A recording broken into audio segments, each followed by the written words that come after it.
Elhamdülillahi Rabbil alemin.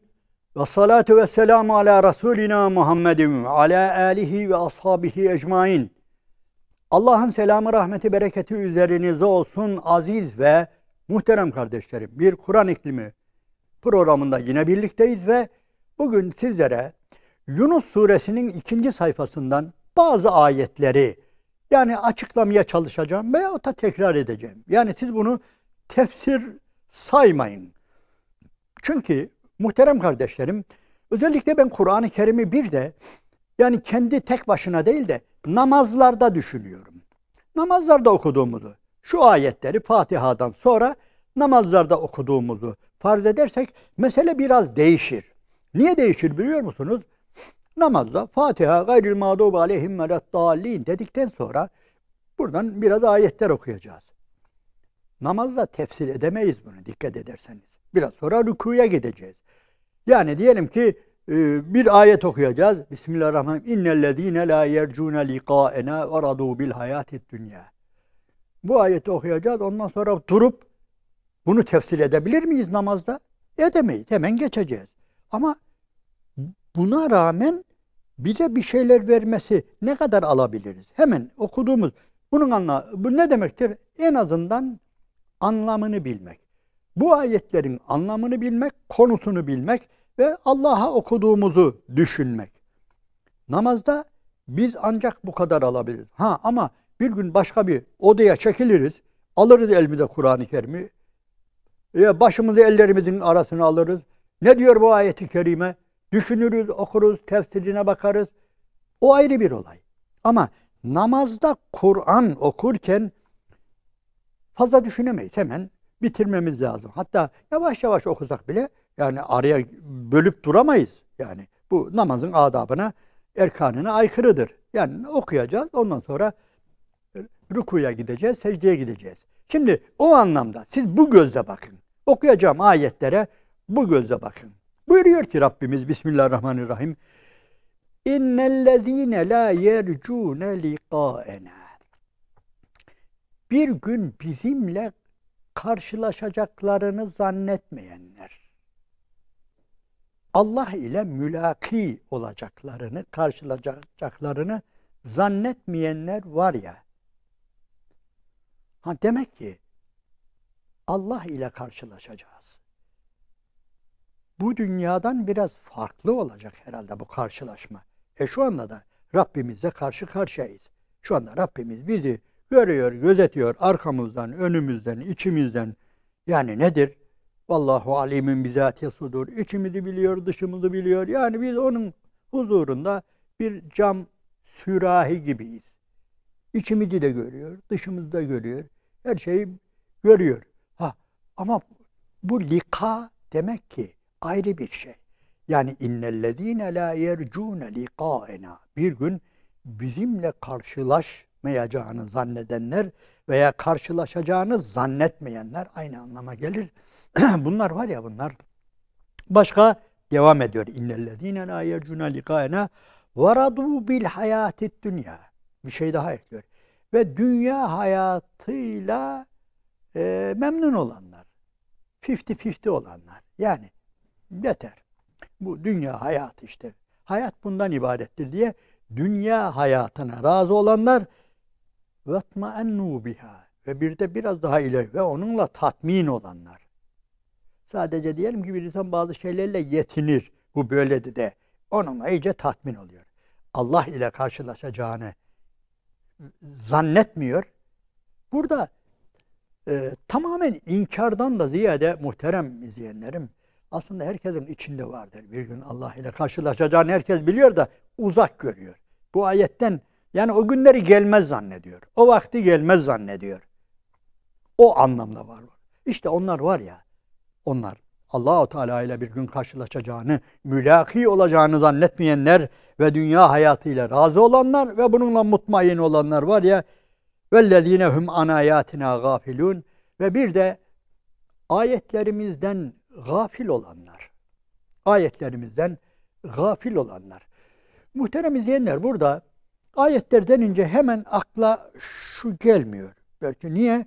Bu Kur'an ayetlerinden gafil olmak nedir? Belki bazı gafil Müslümanlara denilebilir. İşte benim kitabımı okumuyorum. Ben işte kitabımı sana kitap indirdim. Resulümle kitap gönderdim. İman ettiğin halde uzak duruyorsun falan. Böyle bir suç bizim suçumuz olur ama buradaki وَالَّذ۪ينَ هُمْ عَنْ آيَاتِنَا غَافِلُونَ biraz daha geniş anlam var. Buradaki insanlar Allah ile karşılaşacağını kabul etmeyenler, yanaşmayanlar, dünya hayatına razı olanlar ve bizim ayetlerimizden gafil olanlar derken Allah'ın yeryüzündeki ayetleri bunlar. Kevni ayetleri. Yani bakacaksın, göreceksin. Onlardan da gafiller. Yani aslında Allah-u Teala'ya biz sadece şu kitabı açınca Allah ile karşılaşmıyoruz ha. Bu çok önemli. Eğer böyle olsaydı var ya bu biraz zordu. Yani Allahu Teala'yı bulmak, Allahu Teala'ya bu anlamda ciddi iman etmek yani nedir? Biraz zor olurdu ya. Kim açacak? Herkes nasıl açacak? Hadi diyelim ki biz açtık. İspanya'daki açan adam nereden bulacak şu bu falan.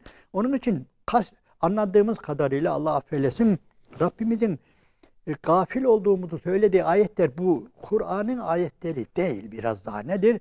Kainatın ayetleri. Bakın, açın gözünüzü, bakın dünyaya. Güneşe bakın, aya bakın, yağmura bakın, otlara bakın, çürüyene bakın, büyüyene bakın. Yani bakın, kendinize bakın. Yani bu şeyler gelecek inşallah. Bunlar nedir? Hepsi Allah-u Teala'nın ayetleridir. Ve ayetül lehumül leyl. Gece Allah'ın bir ayetidir. Ve ayetül lehumül ardul meyte. Şu ölü toprağa bakın. Bu Allah'ın bir ayetidir. Biraz sonra buraya bir yağmur göndereceğiz ve oradan bitkiler fışkıracak. İşte ha Kur'an okumak, ha onları okumak. Böyle Rabbim bak buraya hayat verdi. Yani bak yani ne yapıyor? Rüzgar geliyor. Müjdeci bu rüzgar. Ayetlerde öyle diyor. Yani Allah-u Teala yağmurdan önce müjdeci olarak rüzgarları gönderir. Ha bir insan eğer bunu bu şekilde anlar, düşünürse nedir? O adam Allah'ın ayetlerini okuyan adamdır. Ha buradan okumuş, ha oradan okumuş. Zaten Bediüzzaman'ın güzel bir şeysi vardır. Kainat açılmış bir Kur'an'dır. Kur'an da dürülüp bükülmüş bir kainattır diyor. Güzel bir tarif öyle değil mi? Kainat Allah'ın açılan kitabıdır. Kitap da Allah'ın yumulan kainatıdır. Burada kainat vardır. Açtığın zaman bütün kainat budur işte. Ama önemli olan nedir burada? Görebilmektir. Bütün bunları görebilmektir. Evet. وَالَّذ۪ينَ هُمْ عَنْ آيَاتِنَا غَافِلُونَ Evet, o ayetlerimizden gaflet içerisinde olanlar var ya, demek ki buradan peş peşe şunu da çıkarabiliriz hemen. Allah-u Teala'nın ayetinden kimler gafil olur? Dünyaya şey yapanlar, bağlananlar. Yani dünya ile hoşnut olanlar, dünyayı sevenler ve dünya ile mutmain olanlar var ya ve bir gün Allah-u Teala ile karşılaşmayacağını zannedemeyenler var ya, işte onlar ayetlerden de yani bu deminki saydığım hiçbir şeyden ibret almazlar. Hiçbir şeyden. Ya bu sene kuraklık gitti falan. Ya efendim yağmur gelmedi veya falan yeri sel basmış. Ya yağmur fazlaymış falan. Veyahut da konuşurken böyle öyle insanlar arası şey ya bu yarın hava kötüymüş. Kötüymüş. Ne kötüsü ya? Hangi hava kötüdür? Nerede yazıyor kötü diye? Benim muhterem bir hocam vardı böyle bizi bir azarladı bir ara. Böyle hocam işte yarın hava kötüymüş. Öyle bir öfkelendi. Ne demek kötü hava? Sen git de onu bir çiftçilerden sor. Tarla sahiplerinden sor. Hayvan sahiplerinden sor. Bahçe sahiplerinden sor. Sen çıkacaksın caddede biraz gezeceksin. Sana kötü falan. Onun için muhterem izleyenlerim yani Allahu Teala'nın ayetleri budur. Allahu Teala'nın ayetlerini görmek budur. Görmeyen insanlar çeşitli gafletlere dalarlar. Konuşmalarında, düşüncelerinde, her şeylerinde gaflet içerisindedirler. Ha Kur'an okumuyor, ha diğer ayetleri okumuyor. Geceye bakmıyor, gündüze bakmıyor, rüzgara bakmıyor. Yani yeryüzüne bakmıyor. Yani yeryüzüne bakmıyor. Bak hele şu yeryüzüne. Allahu Teala ayağınızın altına böyle seri vermiş. Beşik gibi yapmış. Niye? Bizim için herhalde tesadüfen değil bunlar. Her şeyler. Ağız vermiş, bitki vermiş. Yani düşünün hele bunlar tesadüf mü yani? Yani şu dalda kiraz vermiş. Bu arada sana da güzel bir dil vermiş, zevk vermiş, mide vermiş. Ondan sonra gel sen bunları şey yap yani. Yani bunlar olacak şeyler mi?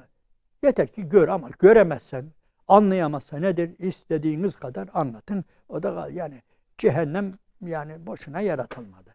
Allah-u Teala bizleri muhafaza buyursun.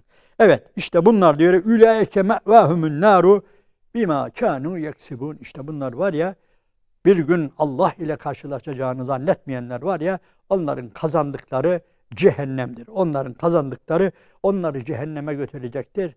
Yani ne kötü bir duraktır. Me'vahumun nar. Cehennemdir. Ateştir. Onların varacağı yer kazandıklarının karşılığı. Bir de ayrıca bu var yani. Dünyada uğraşıyorlar işte. Bu uğraşıların karşılığı, varacağı yer onların cehennemdir. Ve devam ediyor. Muhterem izleyenlerim, farkındasınız herhalde. Rabbimiz hemen yine yüreklerimizi refahlatacak, böyle sevindirecek bir bölüme de geçiyor. Hep böyledir. Yani cehennemi anlatır, kafirleri anlatır, zalimleri, gafilleri anlatır. Ondan sonra nedir? Ondan sonra güzelliklere gelir, cennete gelir, iyi kullarına gelir, salih amellere gelir. Burada da öyle yapmış. Bismillahirrahmanirrahim. İnnellezîne âmenû ve amilussâlihât. İman edenler ve salih amel işleyenler var ya, iman edenler ve salih amel işleyenler hep beraber geçiyor. Dikkat ederseniz hiç birbirinden ayrılmaz. İman ve salih amel hiç birbirinden ayrılmaz. Hatta biliyorsunuz mezhepler, bazı itikadi mezhepler arasında ufak tefek farklar vardı. İşte bazıları ameli imandan bir cüz sayar. Bazıları yok, amel ayrıdır, iman ayrıdır falan. Kendilerine göre delilleri vardır. Ama yani hepsinin haklı yönü var. Mesela şeyin de haklı yönü var. Belki biz şu anda onu amel imandan bir cüz değildir falan diye görüşümüz olur bazen, ama öbür tarafta da diyor ki Efendimiz imanı sayıyor bize. Yani iman işte şu kadar şubesi vardır. Yücesi vardır. İşte en tegule la ilahe illallah, yani en yücesidir. Ve imatatul eza anit tarik. Ve bir de iman nedir? Yoldaki eziyet veren bir şeyi kaldırıp atıyorsan bu imandandır.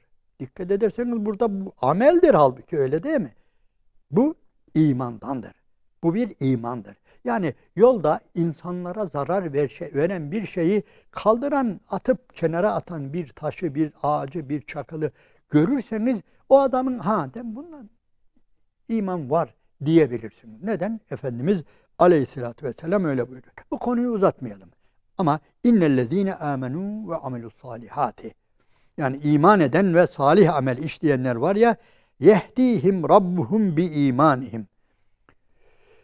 Burası biraz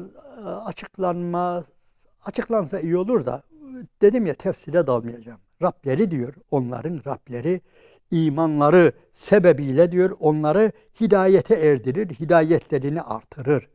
İman ayrıca hidayet, yehdihim rabbuhum bi imanihim. İmanlarıyla birlikte Rableri onları hidayet üzere kılar. Hidayet üzere devamını sağlar. İman ve amel aynı zamanda nedir? Müslümanın istikrarını, imandaki istikrarını, Allah'a giden sırat-ı müstakimdeki, yani sırat-ı müstakim üzere istikrarlı olmasını, devamını sağlar. Nedir? İman ve amel. Tecri min tahtihimül enhar. Bu kıyamet günü de onları şu anlamda vardır burada. Böyle iman edip salih amel işleyenlerin imanları orada kıyamet gününde onları en güzel yerlere alır götürür anlamı da vardır. Nedir bunlar? Tecri min tahtihimül enharu fi cennatin naim. Naim cennetlerinde onlar altından ırmaklar akan, önünden şırıl şırıl, belki daha başka şekilde ırmakların aktığı bir cennete götürür Allah-u Teala bunları. Onların imanı, onların salih amelleri alır. Onları tecri min tahtihimül enhar fi cennatin naim. Davahum fiha subhanekallahümme. Onların var ya oradaki duaları ağızlarından düşmeyen cennette nedir? Subhanekallah. Yani durmadan Allah'ı tesbih ederler. Bu aziz ve muhterem izleyenlerim, bu böyle zorunlu. Orada işte oranın dersi böyledir. İşte orada her gün böyle şey yok. Zaten sen cenneti görünce, Allah-u Teala'nın nimetleriyle iç içe olunca başka bir şey, yani diline başka bir şey gelmez ki. Sübhanallah. O güzellikler, o ihtişam. Yani nereye bakarsan semme naim, nereye bakarsan diyor bir nimet diyor. Yani cenneti Allah-u Teala İnsan suresinde, Dehir suresinde yani öyle anlatıyor. Nereye bakarsanız bakın Allah'ın o büyük nimetini göreceksiniz. Orada yapacağımız tek şey, gücümüzün yettiği nedir? Yani Sübhanekallah. Sübhaneke. Yani Sübhaneke demek. Sübhanallah demek. Evet. Davahum fiha Sübhanekallahümme ve tahiyyetühüm fiha selam. Ve orada demek ki Allah ile olan cennetteki ilişkilerimizin en püf noktası nedir? Parolası nedir? Yani Sübhanekallahümme. Yani Allah'a tesbih etmek. Allah'ım sen böyleymişsin. Yücelerden yüceymişsin. Her türlü noksan sıfatlardan sen uzakmışsın ya Rabbi. Sen uzaksın. Sen sözünde duransın, gücü yetersin ve böylesine muhteşem bir yani dünyada öyleydi, kainat da öyleydi her şey ama böyle muhteşem bir cenneti yaratan, halkeden, bizim emrimize veren Subhanallah, Subhanallah. Durmadan Allahu Teala'ya böyle Allahu Teala'yı bu anlamda tesbih edeceğiz cennette. Yani söylediğim gibi bu böyle bir zorunlu bir yani şey yaptı ezbere söyletilen bir şey değil. İster istemez. Bu dünyada bile yani iyi dikkat edin. İbretle baktığımız bir şeydir. Hemen yani Subhanallah. Subhanallah. Bir güzellik, bir ihtişam gördüğümüzde yani burada da bunu zaten diyoruz. Subhanallah. Fesubhanallah diyoruz. Orada da işte öyle. Hatta daha da tabii biz bilemiyoruz ama Rabbim ancak böyle bu şekilde anlattığını anlıyoruz. Başka ve tahiyyetühüm fiha selam. Ve orada birbirlerine olan demek ki birincisi Rabbimizle olan ilişki biçimimiz ve bir de müminler olarak nedir? Müminler olarak birbirimizle orada yani ilişkimizin parolası nedir? Ve ahiru da orada tahiyyetühüm fiha selam. Selam. Orada selamdır. Birbirimize selamdır. Selamettir. Cennet selamet yurdu. Allah-u Teala öyle söylüyor. Vallahu yed'u ila daris selam. Allah sizi selam yurduna, selamet yurduna çağırıyor. Burası çok önemli. Cennet hep zaten selamdır. Allah'ın Es-Selam isminin tedavülde olduğu, yürürlükte olduğu bir makamdır cennet. Yani selam bir de muhterem izleyenlerim, yani sadece zannettiğimizden çok daha değişik. Selam selamettir. Yani dilimiz, kulağımız var ya, orada hiçbir şey. La yesmaune fiha lagven ve la kizzaben ve la kizben ve la te'simen birçok ayette orada yani insan ne bir kötü söz duyacak, ne bir yalan söz duyacak, ne bir günah duyacak. Siz bunları var ya böyle basit bir olay zannetmeyin ha. Yani bir insanın kulaklarının yani siz gidin de yani şöyle bir bakın. Yani böyle bir küfür içinde bilmem kötü sözlerin olduğu yerlerde falan yani bunu kim anlayabilir? Ancak güzel Müslümanlar anlayabilir oraların berbat olduğunu. Böyle küfür yerlerinin, lakırtıların, boş şeylerin, yalanın, palavranın olduğu yerlerin ne büyük bela olduğunu anladık şöyle. Yani dili sağlam, gözü kulağı sağlam olan Müslümanlar az çok anlayabilir. Cennet böyledir işte. Cennet de hep yani müminlerin birbirleriyle ilişkisi de selamdır. Mümin birbirinden hep selamet duyacak. Selam duyacak, selamet duyacak. Hiç ne bir üzüntü duyacak, ne bir kötü ses, ne bir rahatsız edici bir ses duyacak. Ve ahiru davahum enilhamdülillahi rabbil alemin ve sözlerinin sonu da, kelamlarının sonu da ne olacak? Alemlerin Rabbine hamdolsun. Ve ahiru davahum onların davalarının, dualarının sonu da nedir? Enilhamdülillahi rabbil alemin alemlerin Rabbi olan Allah'a hamdolsun. Hamd, alemlerin Rabbi olan Allah. Bizimkinin zaten başı da böyleydi. Biz elhamdülillahi Rabbil alemin diye başladıydık kitabımıza. Demek ki cennette de sözün sonu budur yine. Cennete vardığımızda da insanoğlu olarak bizim duamız yine öyle başlayacak. Elhamdülillahi Rabbil alemin diye başladık. Elhamdülillahi Rabbil alemin diye bitireceğiz. Cennette de böyle olacak. Onun için inşallah cennet yabancımıza gelmeyecek bazı tabii ağzımızın ayrık kaldığı, hayret ettiğimiz, dehşete düştüğümüz güzelliğinden yani çok şey olacak da ama ya Rabbi biz bunların ucundan falan biraz tatmıştık. Meyvelerinden de tatmıştık.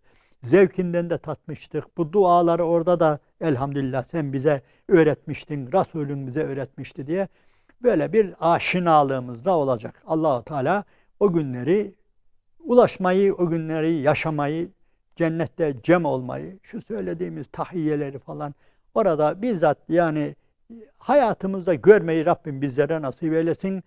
Allah'ın selamı, rahmeti, bereketi üzerinize olsun. Aziz ve muhterem kardeşlerim.